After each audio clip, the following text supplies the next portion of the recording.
Heading देंगे work done bye spring force.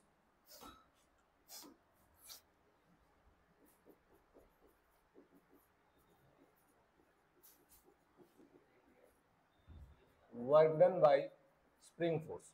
चलो समझते हैं work done bye spring force क्या होगा, कैसे होगा। ठीक है, स्प्रिंग फोर्स हमने बहुत अच्छे से पढ़ रखा है, तो बहुत ज्यादा मुश्किल सवाल भी अगर इसमें आए ना तो तुम्हारे एनएलएम को मिला करके किया जा सकता है, और तुमने पहले से पढ़ लिया है, पढ़ रखा है ना स्प्रिंग फोर्स ढंग से, तो दिक्कत आनी नहीं चाहिए इसके किसी भी तरह के क्वेश्चंस में। तो ये एक स्प्रिंग है, आगे वही बातें करूंगा। ये अपनी अभी नेचुरल लेंथ पर है, इसकी नेचुरल लेंथ मान लो L है।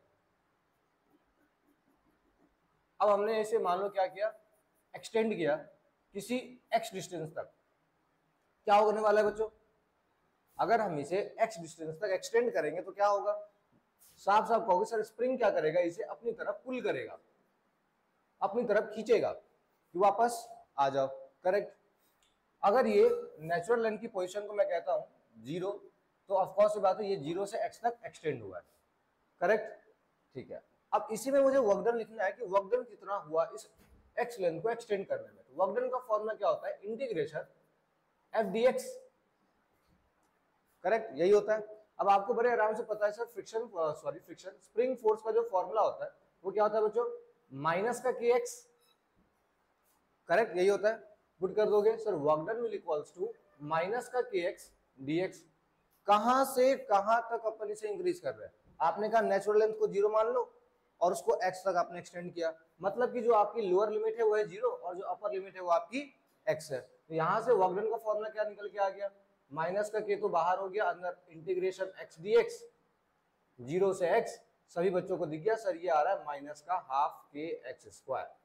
Correct, work done bye spring कितना निकल के आ गया, माइनस का हाफ के एक्स स्क्वायर। ठीक है, इस रिजल्ट को याद रखिए। अब वही एक केस मान लो हमने क्या किया, कंप्रेस किया, इसे कंप्रेस कर दिया। कितनी लेंथ पे कंप्रेस किया, x पे। आप सबको पता है ये क्या करेगा, इधर की तरफ पुश करेगा। अच्छा यहां पे मैंने दिखाया नहीं नेगेटिव वाला चीज, ठीक है, माइनस का k क्यों आया तुम्हें पता है ना, हाँ अपोजिट है, cos 180 समझ लो, यहां मैंने दिखाया नहीं है, डॉट प्रोडक्ट है of cos f dot ds यानी f dx cos थीटा। ठीक है, f kx हो गई, dx आपका हो गया और cos 180 डिग्री हो गया। करेक्ट, क्योंकि मैंने पहले करा रखा है तो मुझे जरूरत नीड नहीं लगी कि आपको बताऊं दोबारा। तो इधर की तरफ अगर पुश करेंगे तब क्या होगा बच्चों, क्या सेम ही वर्क डन निकल के आएगा, इसके लिए भी सेम वर्क डन निकल के आएगा सर। वो तो होगा कि x से आपने x डिस्टेंस किया है, आपकी नेचुरल लेंथ अगेन कितनी हो गई, 0 हो गई। आप कहां तक गए, किसी x डिस्टेंस तक गए, तो कितना निकल के आएगा, हाफ के एक्स स्क्वायर। बात आ गई समझ में। अब वहीं पे अगर मान लो ऐसा ऐसा बोलता है कि भाई ये मेरी x लेंथ है और x लेंथ से मैं 0 की तरफ आ रहा हूं, तो पॉजिटिव हो जाता। करेक्ट, अगर ऐसी बात कही जाती, अभी अपन 0 से किसी x एक्सटेंशन तक आ रहे हैं या 0 से किसी x कंप्रेशन तक आ रहे हैं, तो इन दोनों केस में आपका वर्क डन कितना निकल के आ रहा है, माइनस का हाफ के एक्स स्क्वायर।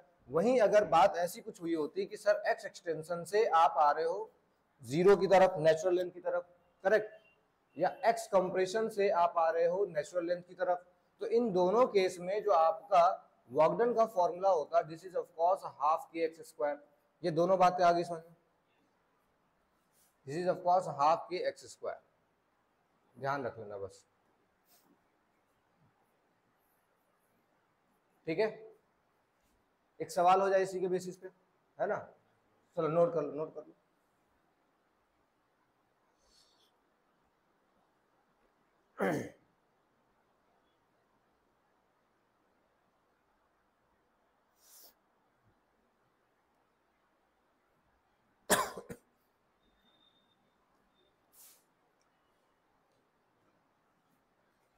चलो थोड़ा आगे बढ़ते हैं। अभी जैसे ये तो हो गया तुम्हें हाफ के एक्स स्क्वायर। अगर मान लो किसी एक लेंथ पे अगर अपन डिस्कशन करते हैं कि सर पहले से ये किसी ए लेंथ पे एक्सटेंड है ना, पहले से ये किसी ए लेंथ पे एक्सटेंड है, आपने क्या किया, अगेन इसको किसी बी लेंथ पर एक्सटेंड कर दिया। ठीक है, तो यहां पे आपका वर्क डन कितना होगा बताइए जरा। वही कॉन्सेप्ट लगाओगे sir, same it is minus का k x d x and from limit is a to b, यही लगेगा। अगर अपन इसको सॉल्व करेंगे, सॉल्व करते ही क्या आंसर आ जाएगा? So work done comes out minus का k x square, not k x square, minus का के बाई टू, अंदर आ जाएगा a square minus b square, correct. Upper limit कौन सी थी? लेट मी चेक, बी था, तो अपर लिमिट बी है तो बी स्क्वायर माइनस ए स्क्वायर, ठीक है। यहां से वर्क डन जो आपका निकल के आ गया वो क्या आ गया? माइनस का हाफ के, नॉट माइनस, हाफ के ए स्क्वायर माइनस का हाफ के बी स्क्वायर, करेक्ट। आ गया समझ में? माइनस का हाफ के स्क्वायर माइनस का हाफ के बी स्क्वायर। अब ये मैंने इसलिए यहाँ पे इसलिए लिखा है, देखो पोटेंशियल एनर्जी बाय स्प्रिंग की अगर मैं बात करूं तो पोटेंशियल एनर्जी ऑफ स्प्रिंग, ये आप सबको अगर याद है तो अच्छी बात है, नहीं तो मैं बता दे रहा हूं, it is of course half के एक्स स्क्वायर, ठीक है। कितना होता है? हाफ के एक्स स्क्वायर। अब यही चीज तुम यहाँ पे लिख सकते हो कि वर्क डन कितना हो गया? This is of course initial, तो potential energy initial minus potential energy final, तुम्हारी कैलकुलेशन को थोड़ा बचा सकता है ये। अगर ये याद रखते हो तो कैलकुलेशन थोड़ी सी बच जाएगी डायरेक्ट पोटेंशियल एनर्जी का कॉन्सेप्ट लगाने से। समझ गए बात को? नोट कर लो फटाफट।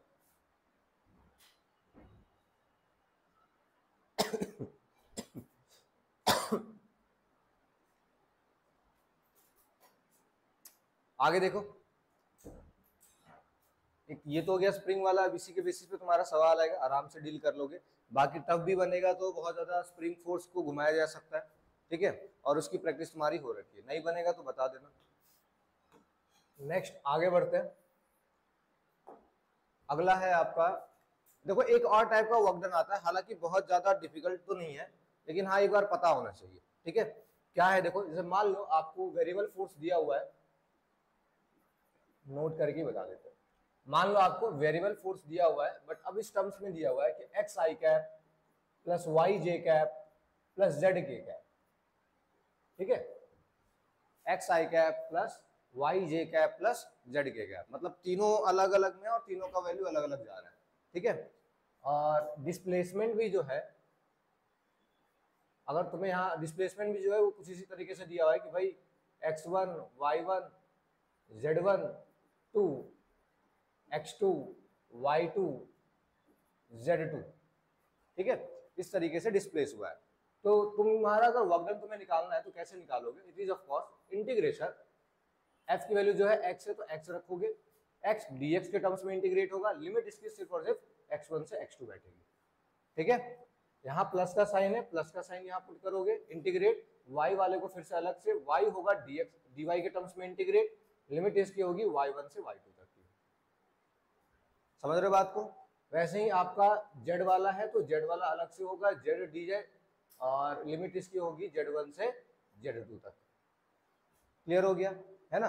अगर तुम्हें ग्राफ के जरिए पूछा जाए तो ग्राफ का भी तुम याद रखना, एक्स एक्सिस, यहां मैं फोर्स दिखा रहा हूं, फोर्स की वैल्यू हमारी x है, और इधर आपका क्या है? dx है, इधर f है, इधर dx है। ये फोर्स की वैल्यू हमारी x एक्सिस वाली, तो ये सिर्फ x एक्सिस वाली रखोगे, ये आपकी x एक्सिस वाली है। इसका एरिया अंडर कर्व क्या देगा? x एक्सिस का वर्क डन देगा, ठीक। वैसे ही y एक्सिस वाला होगा तो इसका एरिया अंडर कर्व क्या देगा? y एक्सिस का वर्क डन देगा, ठीक है। यहाँ पे f आपका y है। वैसे ही अगर z एक्सिस की बात करें तो z एक्सिस वाला क्या देगा? z एक्सिस का वर्क डन देगा, ठीक है। तो ग्राफ में भी अलग अलग और ऐसे भी इंटीग्रेट भी क्या करोगे? अलग अलग करोगे। क्लियर हो गया? एक सवाल दे दूं इसके बेसिस पे ताकि थोड़ा और अच्छे से क्लियर हो जाए।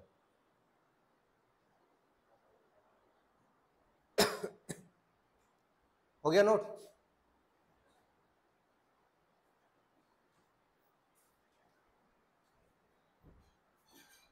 एक सवाल आपको दिया हुआ है, फोर्स आपको दिया हुआ है, मान लो 2x आई कैप माइनस का 3y स्क्वायर जे कैप और प्लस का 4z क्यूब के कैप, ठीक है। और आपसे कहा गया है, ये आपका फोर्स है, find work done to displace the particle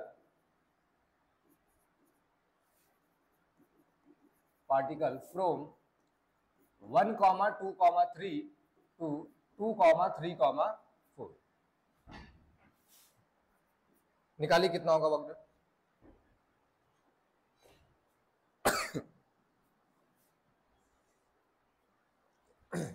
answer आ चुका है 159 है, ठीक है।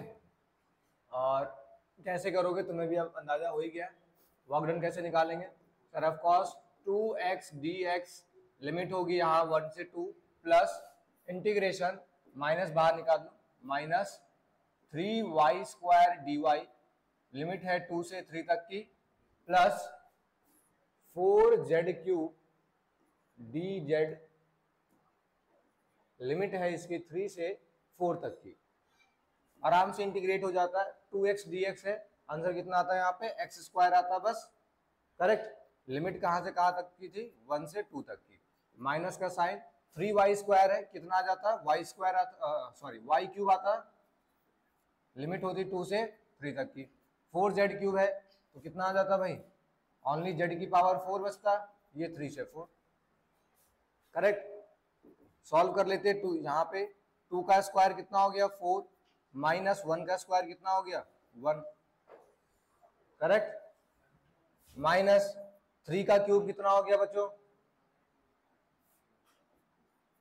3 का क्यूब कितना हो गया 27 और 2 का क्यूब 8। 4 की पावर 4 कितना हो गया है, फिर तुम्हारा गलती कैसे हो गया था, और 3 की पावर 4 कितना हो गया 81, ठीक है। अब इसको सॉल्व करके दिखाने की जरूरत है नहीं ना, हाँ। तो आंसर आपका कितना आ रहा है 159 हो गया, बात क्लियर। चलो आगे बढ़ते हैं। तो अब ये इस टाइप का क्वेश्चंस देखने को जरूर मिलेगा, ठीक है, बट आसान होता है, समझ गए। ऐसे ही अगर कैलकुलेशन मिस्टेक करोगे तो हम नेगेटिव भी लेके आओगे। चलो अगला, नेक्स्ट है work done by kinetic friction. दिमाग में आ रहा होगा सर ये हेडिंग तो पहले भी दे रखी है हमने, दोबारा पढ़ा रहे हैं। भूला नहीं हूँ बच्चों, पता है मुझे, मैंने ये पढ़ा रखा है, लेकिन वेरिएबल की जब बात चल रही है तो एक चीज और रिलेट करवा देता हूँ। Work done by kinetic friction, याद करो मैंने स्टार्टिंग में ना आपसे एक बात कही थी कि देखो वेरिएबल फोर्स का मतलब ये नहीं है कि सिर्फ और सिर्फ उसका मैग्नीट्यूड चेंज हो, ठीक है। वेरिएबल फोर्स का मतलब ये है कि चलो मैग्नीट्यूड आपकी कांस्टेंट है तो है, अगर डायरेक्शन भी हर जगह चेंज हो रही है ना तो क्या होगा, वेरिएबल हो जाएगा। समझ गए बात को। अब काइनेटिक फ्रिक्शन आप सबको पता है सर, पाथ पे तो करेगा ही, जैसे जैसे चेंज होगा वैसे वैसे उसका डायरेक्शन भी चेंज होगा, इसीलिए काइनेटिक फ्रिक्शन को मैंने दोबारा से पकड़ा है। मान लो एक मैंने ऐसा रास्ता दे दिया, ठीक है, ये ए पॉइंट है और ये बी पॉइंट है, करेक्ट। अभी से पहले काइनेटिक फ्रिक्शन कैसा कर रहे थे हम लोग, बिल्कुल हॉरिजॉन्टली कर रहे थे, कोई दिक्कत वाली बात नहीं थी, एक ही डायरेक्शन था, फिक्स था, कांस्टेंट था। बट यहाँ पे देखो क्या हर जगह चेंज होगा, जैसे जैसे मूवमेंट होगी वैसे वैसे तो चेंज होगा। मान लो यहाँ पे ऑब्जेक्ट पहले इधर आ गया, इधर की तरफ होगा, इसका होगा डीएस, डीएस वेक्टर इधर होगा, तो काइनेटिक फ्रिक्शन इसके ऐसे अपोजिट लग रहा होगा। वहीं यहाँ पे बात करोगे तो इधर होगा डीएस वेक्टर, काइनेटिक फ्रिक्शन इधर लग रहा होगा। यहाँ पे डीएस वेक्टर इधर होगा, काइनेटिक फ्रिक्शन पीछे।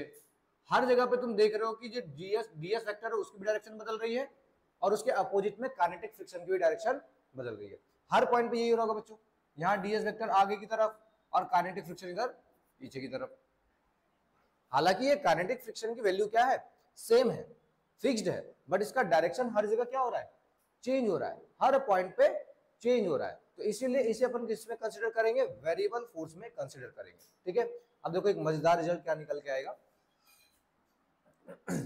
अगर मैं आपसे पूछूं वर्क डन, तो आप कहोगे sir of course integration f dx करोगे आप, कोई दिक्कत नहीं सर। तो यहाँ फ्रिक्शन काइनेटिक फ्रिक्शन है आपका, एफ के लिख दोगे, ये ऑफ कोर्स डॉट प्रोडक्ट है, तो एफ के आपका डीएस डिस्प्लेसमेंट है, डीएस रखोगे इनटू कॉस, कॉस कितना होगा बच्चों 180 डिग्री होगा सर, दोनों अपोजिट जा रहे हैं, तो ये कितना आ गया, ये ऑफ कोर्स माइनस हो गया, तो माइनस का एफ के तो मैं बाहर निकाल सकता हूँ क्योंकि एफ के तो फिक्स्ड है, ds देखो, ds ds क्या होगा, ds कहां से कहां तक तुम्हें जोड़ना है, इस पॉइंट से शुरू करोगे पूरा हर एक पॉइंट जोड़ोगे क्या, आ रही बात समझ में, हर एक पॉइंट जोड़ोगे।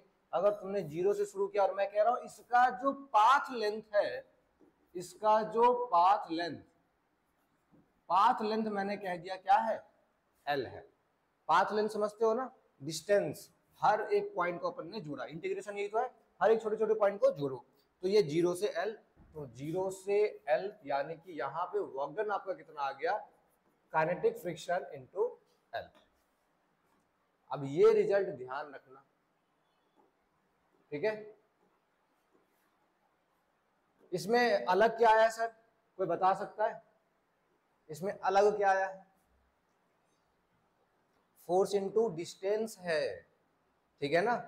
हर जगह क्या होता था, फोर्स इनटू डिस्प्लेसमेंट, बट यहां पे क्या आ रहा है, फोर्स इनटू डिस्टेंस। अगर डायरेक्शन हर जगह चेंज हो रही है तो देखो पाथ लेंथ को कंसीडर कर रहे हैं, डिस्प्लेसमेंट तो कंसीडर ही नहीं किया। आई बात समझ में, ठीक है।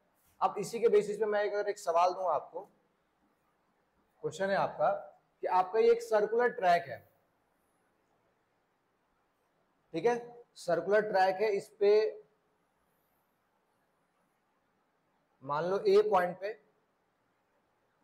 पे कोई ऑब्जेक्ट है, ठीक है, एम मास का ऑब्जेक्ट है, वो यहां से घूम करके पूरा यहीं आ गया कंप्लीट, और इसका कोफिशिएंट ऑफ फ्रिक्शन आपको म्यू दिया हुआ है, ठीक है, coefficient of kinetic friction of course.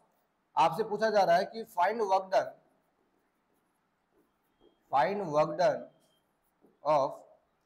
Done by kinetic friction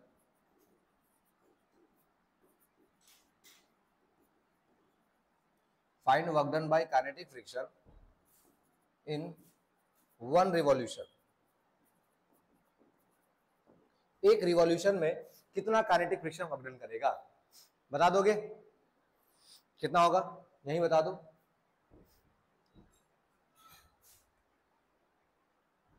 जल्दी बताओ। देखो अगर अपन ऐसे सोचते हैं इसको, 2 माइनस का 2 आर, पाई कहाँ गया, पाई, हाँ, फिर एक कंप्लीट राउंड चलाएगा, मैंने कहा kinetic friction total path length, correct, तो फ्रिक्शन फोर्स तो आपका क्या हो जाएगा, वो हो जाएगा sir mu m g, correct, यही हो जाएगा।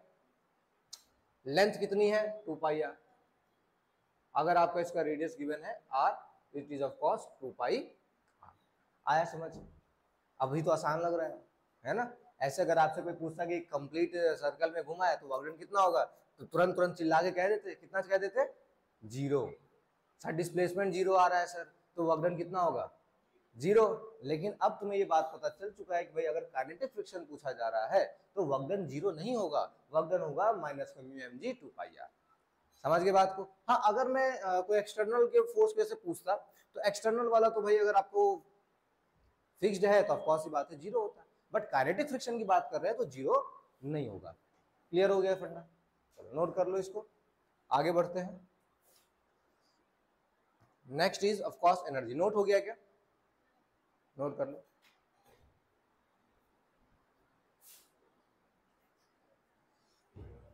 अगला है आपका एनर्जी।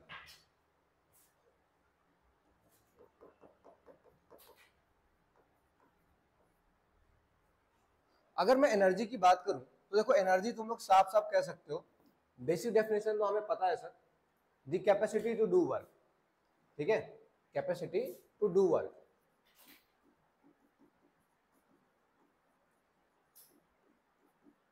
किसी भी काम करने के लिए जितनी कैपेसिटी चाहिए उसे अपन किसका नाम दे देते हैं, एनर्जी का नाम देते हैं। अब एनर्जी बहुत तरह के होते हैं, है ना, kinetic energy, potential energy, sound energy, light energy, नाम लेते चलूंगा तो पता नहीं 10 पेज भर जाएगा, बहुत तरह की एनर्जी है। हमें जो पढ़ना है, हमें पढ़ना है मैकेनिकल एनर्जी के बारे में।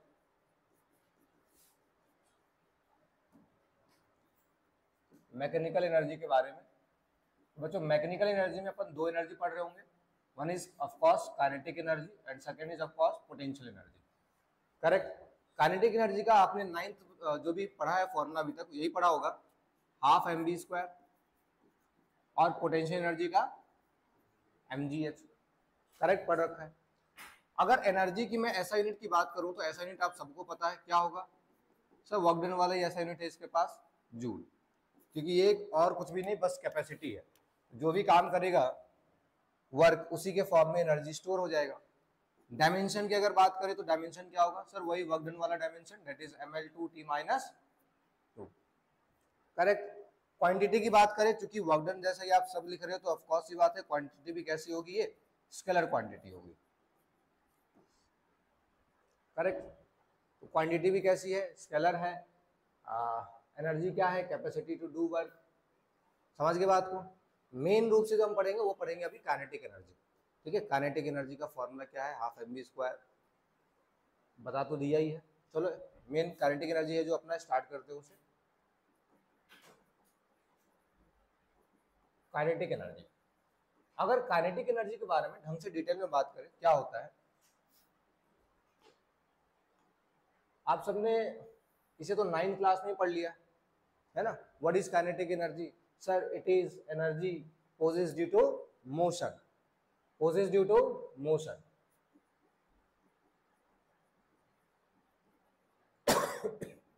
मोशन के वजह से जो एनर्जी आएगी उस एनर्जी का नाम क्या हो जाएगा, kinetic energy. It is of course half mv², it is of course half mv²। लिखने का मन होता है तो हम इसे ऐसे भी लिख सकते हैं कि it is of course half mv का होल स्क्वायर अपॉन में m, करेक्ट। फिर यहां से अपन कह देते हैं सर ये तो हो गया आपका मोमेंटम का स्क्वायर अपॉन में m, सो यहां से momentum is equals to √2m kinetic energy, correct, √2m। ठीक, और कोई बात करें, एक बात और अपन इसमें कह सकते हैं कि सर ये नॉन नेगेटिव है, कैसा है ये, नॉन नेगेटिव एनर्जी,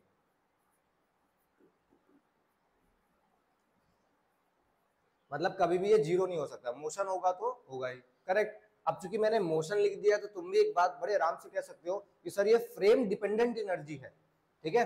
ये क्या है, frame dependent energy, frame dependent है ये, frame dependent in the sense कि ऑब्जर्वर डिपेंडेंट।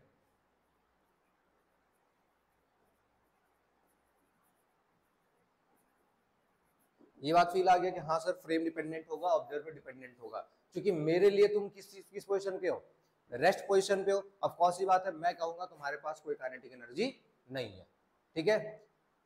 अब हमें अगर कोई बाहर से देख रहा है, जैसे ट्रेन की बात चलती है, ट्रेन में बैठे हैं अपन, मेरे लिए तुम्हारे लिए कोई काइनेटिक एनर्जी नहीं है, बाहर वाला जो बंदा देख रहा है वो कह रहा होगा कि हाँ भाई इसके पास काइनेटिक एनर्जी है, that is half mv², correct. Of course ये बात है सर ये फ्रेम डिपेंडेंट है, ये ऑब्जर्वर डिपेंडेंट है। तो काइनेटिक एनर्जी बारे में इतनी बात समझ आ गई। हाँ, एनर्जी में अपन दो बातें और कर सकते हैं कि सर एनर्जी जो होता है ना हमेशा एक जगह से दूसरे जगह में कन्वर्ट होता है। दो तीन बातें जो ध्यान रखना है आपको कि एनर्जी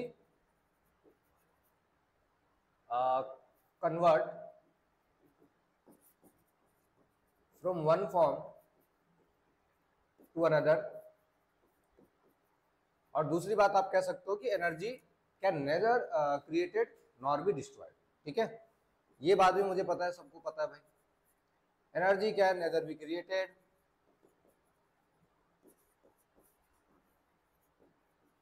नॉर बी डिस्ट्रॉयड, बस एक फॉर्म से दूसरे फॉर्म में ये कन्वर्ट हो जाएगी, दैट्स इट, ठीक है। तो यहां तक नोट कर लीजिए, और काइनेटिक एनर्जी अपने सवाल की वजह से ही जाना जाएगा। कर लिया नोट, करो फटाफट। जो एक सवाल होता है इसके ऊपर,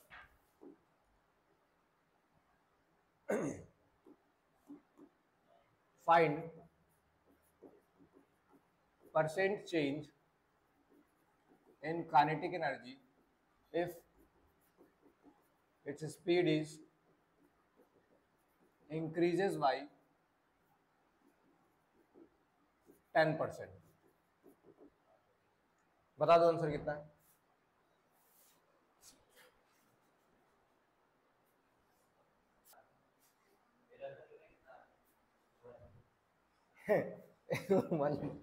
1% तो नहीं होगा, 1% क्या सोच के बता रहा है।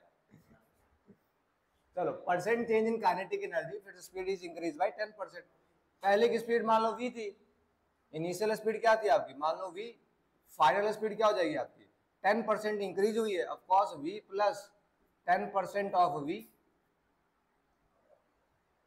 यही तो हो जाएगा। 10% मतलब कितना हो गया, 1.1 v हो गया, v फाइनल, ठीक है। परसेंट चेंज कैसे निकालते हैं, अगर नहीं याद है तो मैं यहाँ पे लिख दे रहा हूँ, हर जगह ऐसा नहीं कि काइनेटिक एनर्जी में, हर जगह ऐसे निकालेंगे percent change, that is final minus initial upon initial into 100, ये चेंज निकालने का तरीका है। परसेंट चेंज है बच्चों इसलिए मैंने 100 किया, अगर सिर्फ चेंज होता तो final minus initial upon initial, ठीक है। अब देखो यहाँ पे पुट करो, फाइनल काइनेटिक एनर्जी कितनी थी सर, हाफ mv², तो मैं उसको के ही रहने देता हूँ, यहाँ से मैं लिख ही देता हूँ, फाइनल नहीं सॉरी इनिशियल थी, यहाँ से फाइनल अगर तुम लिखो तो कितनी हो जाएगी, हाफ m 1.1, 1.1 कितना हो जाएगा 1.21 v², यही हो जाएगा, अरे स्क्वायर किया 1.1 का, तो ये आपकी फाइनल काइनेटिक एनर्जी है।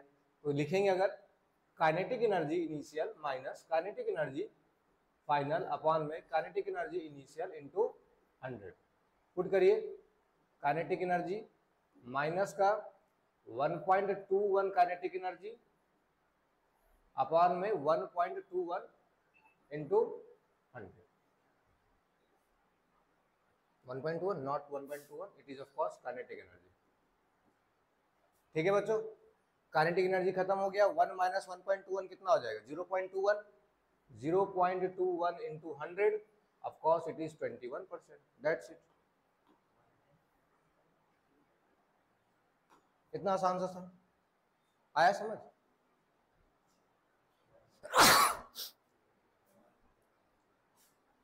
लिखो wet W work energy theorem, next heading is of course wet work energy theorem.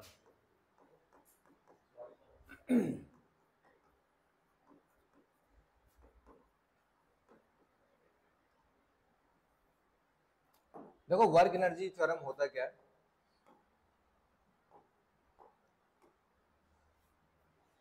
Net force work done by all the forces, ठीक है, work done by all the forces, all the forces is, या फिर कह सकते हो और net work done, net work done is equals to the change in kinetic energy, change in kinetic energy, ठीक है, चेंज इन काइनेटिक एनर्जी। मैं बताऊंगा जल्दी हमारे कॉन्सेप्ट में क्या वीकनेस थी। अगर अपन लिखे वर्क डन, हालांकि इस स्टेटमेंट के बेसिस पे तो हम जरूर ये ले सकते हैं sir, work done by all the forces will equals to delta के ई, चेंज इन काइनेटिक एनर्जी। अगर तुम्हें डेरिवेशन का शौक है तो तुम डिराइव भी कर सकते हो, कैसे डिराइव कर सकते हो भाई, मान लो मैं एक वेरिएबल फोर्स ले लेता हूँ, फोर्स है तुम्हारा एक्स एक्सिस में कुछ है एक्स आई कैप प्लस वाई जे कैप प्लस जेड के कैप, और जो ये कह लो या फिर इसको भी नहीं करके तुम वहां से भी कर सकते हो, करके दिखाना है तो बताओ, करके दिखा दूंगा, बहुत बड़ी चीज नहीं है, इंटीग्रेशन एफ डी एक्स लगाओगे, ठीक है। फोर्स तुम्हारा कितना होगा, वर्क डन में ऑल दी फोर्सेस है, एफ को एफ ही रखना है, एफ ही रख दो, चेंज करना है चेंज कर दो, करके दिखाना तो बताओ, वरना टाइम वेस्ट नहीं करूंगा, जब इंटरेस्टिंग है तो टाइम क्यों वेस्ट करना, मेन सवाल करते हैं। Work done by all the forces that is will equals to change in kinetic energy, ठीक है। एक सवाल जैसे मैं इसमें दूं, एक नॉर्मल सा सवाल देख लो, ये यहां से किसी एच पॉइंट पे रखा हुआ है, ठीक है, एच हाइट पर है, ग्राउंड है, ये आपका ऑफकोर्स ग्राउंड है, ग्राउंड से एच हाइट पर ये कोई एम मास आपका रखा हुआ है, ठीक है। आपको बताना है फाइंड द वेलोसिटी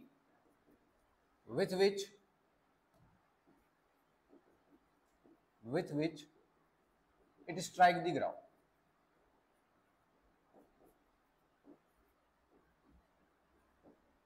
चलिए, ये तो याद है आपको। अच्छा, एनर्जी थ्योरम, वेट के थ्रू इसको सॉल्व करके दिखाओ।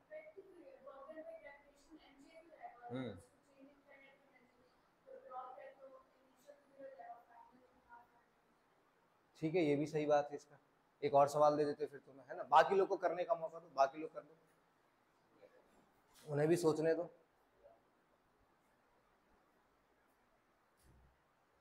इसमें बड़े आसानी से तुमने बता दिया होगा कि सर देखो, वैसे तो तुमने फ्री फॉल वाले केस में भी कर रखा है ना, उससे भी तुम्हारा निकल के आ जाएगा। लेकिन मैं कह रहा हूँ वेट लगाओ, वेट लगाने से कैलकुलेशन आसान होती है और सवाल इजी हो जाता है। mg से नीचे आ रहा है, ठीक है, तो वर्क डन सिर्फ और सिर्फ यहाँ किसके वजह से हो रहा होगा सर? ग्रेविटी की वजह से हो रहा होगा। Gravity equals to change in kinetic energy. Change in kinetic energy कितना होगा सर? यहाँ से आपने रिलीज किया है और यहाँ किसी v वेलोसिटी के साथ स्ट्राइक करेगा, मतलब कि सिर्फ और सिर्फ ये हाफ mv² बचेगा, इधर तो जीरो बचेगा। इनिशियली क्या है? Zero. Work done by gravity क्या होगा सर? mg नीचे लग रहा है, इसके पैरेलल में कितना डिस्टेंस कवर किया? h डिस्टेंस कवर किया। Of course this is mgh, this will equals to half mv²। m से m कैंसिल हो गया, v आपका आ गया √2gh। नो डाउट बिल्कुल सही है, आपने जो निकाला वो भी सही है, ठीक है। एक सवाल और अगर मैं इसमें तुम्हें दूं, चलो टाइम वेस्ट ना करते हो, तुम्हें अगर कॉन्सेप्ट्स याद ही हैं तो एक अच्छा सवाल मैं देता हूं।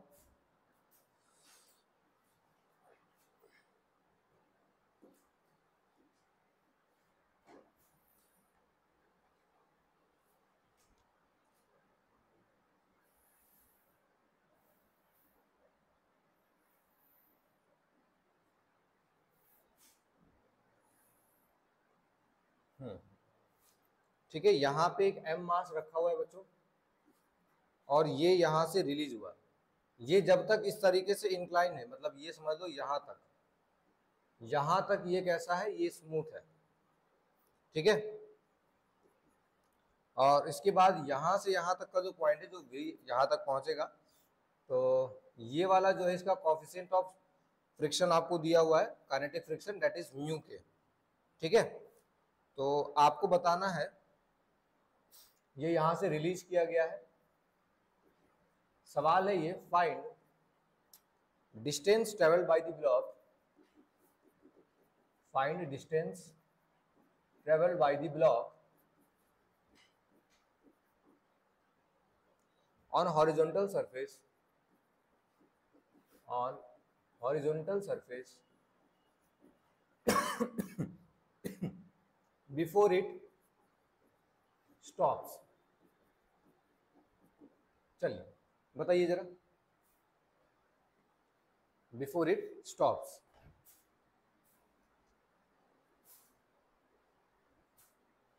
तुम्हें हाइट भी गिवन है, यहां से यहां तक की हाइट आपकी कैपिटल एच। चलो अब निकाल लो।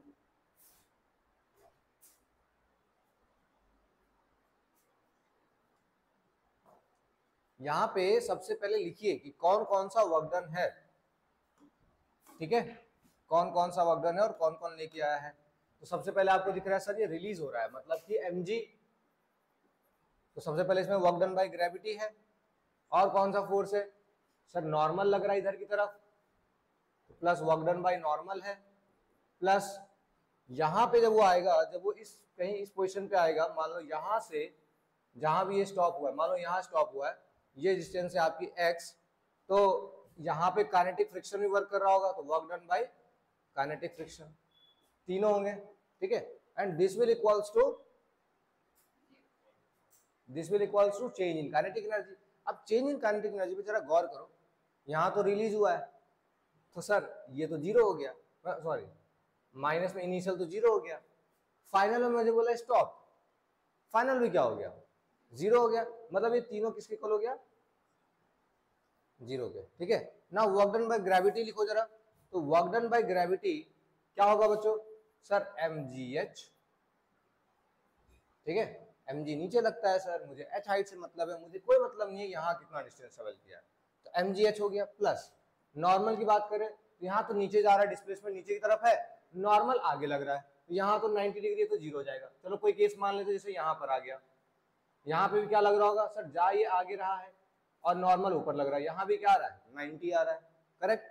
तो वर्क डन बाई नॉर्मल तो आपका ऑफ कोर्स सी बात है जीरो है। प्लस फ्रिक्शन की बात करें, फ्रिक्शन का मैंने बताया था फॉर्मूला क्या होता है, वर्क डन बाई फ्रिक्शन कितना निकल के आया था हमारा, माइनस का mu m g h, good. H कहाँ से आ गया, तो यहां से यहां तक आपने ट्रेवल किया है, आप पे काइनेटिक फ्रिक्शन जो कोफिशिएंट हुए म्यू के, तो ये होता है of course F into x, correct. तो एम जी एच, हाँ नेगेटिव का होता है बच्चों, ये ध्यान रखना। तो काइनेटिक फ्रिक्शन की वैल्यू हो गई म्यू एम जी, और ये एक्स डिस्टेंस आपको निकालना है। आ गया आंसर, है ना। This is of course mgh equals to mu mgx, mg से mg cancel out, x comes out h upon में म्यू के।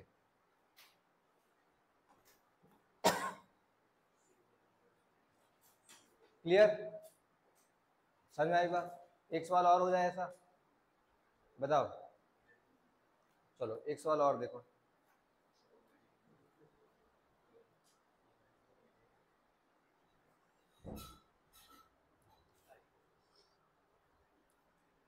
मान लो ये आपके पास एक इंक्लाइंड प्लेन है और इस पे ये एंगल दिया हुआ है, मान लो आपका थीटा, यहाँ पे एक m मास रखा हुआ है और इंक्लाइंड प्लेन की यहाँ से यहाँ तक की हाइट आपको गिवन है h। काम करो इसको स्टार्टिंग में रख दो, ये यहीं पे रखा हुआ है, ठीक है। ये m मास आपका यहाँ पे रखा हुआ है, यहाँ से मैंने इसको क्या किया, रिलीज कर दिया। तो रिलीज करते ही अब कौन सी बात है, बिल्कुल अपने लास्ट पॉइंट पे आ जाएगा m मास। तो ये किसी ना किसी वेलोसिटी के साथ आएगा, आपको ये v वेलोसिटी बतानी है। समझ गए बात को। और कुछ दे दूं, चलो एक बार और बात बता दी कि मैंने ये कहा कि ये रफ है और इसका कोफिशिएंट ऑफ फ्रिक्शन म्यू, ठीक है। करिए,